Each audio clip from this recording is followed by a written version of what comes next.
Hi, this is our BLA number 5. So this topic dives into substantive and emotional conflict.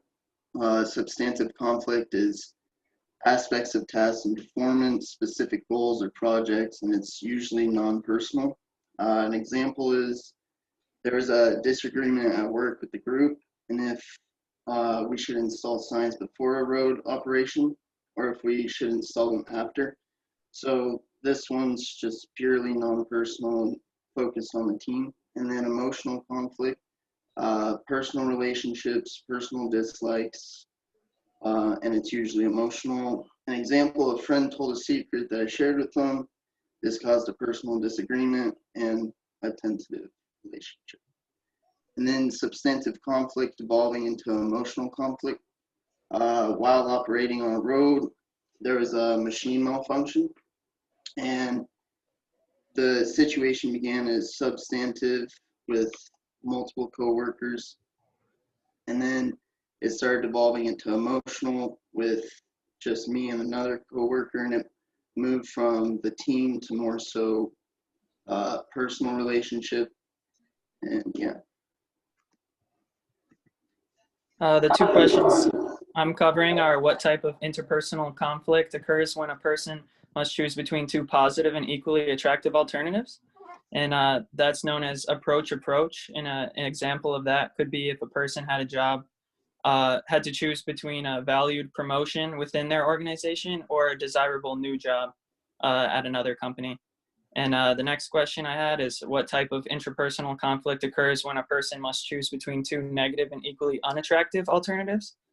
And that is avoidance. And an example there in business would be if you were offered by your boss to transfer to another location with reduced pay and it's not very desirable, or if you were asked to step down from your current job title.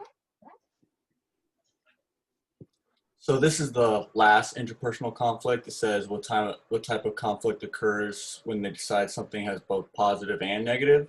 And that's an example of approach avoidance. And an example could be being offered a job with a higher paying job, and it has responsibilities that has unwanted demands for like your personal time.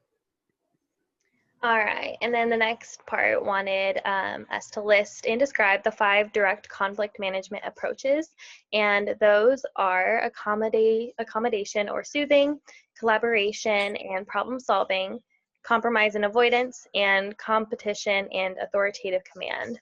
And then within those, we were asked to answer 3 questions, and for number 1, the most ideal approach for direct conflict management ultimately is independent. Depending on the situation and the people involved, there is not a quote-unquote most ideal or correct. Oh, guys, I'm sorry. There's a typo in that. It's supposed to say it depends, not independent. Sorry. Okay. Oh, I suck. I think I have a typo too. Okay, we can. Because I'm like, that doesn't make sense. Okay. I definitely voiced that. And is it? I'm glad I realized that though. Okay. It depends. Okay. It depends. Depending on the situation and the people involved, there's not a quote unquote most ideal or correct answer to the question. Huh.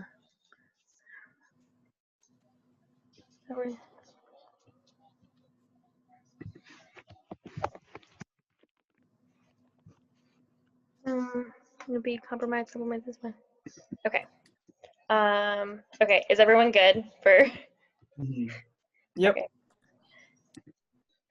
Let me reshare my screen. And oh, I'm still recording.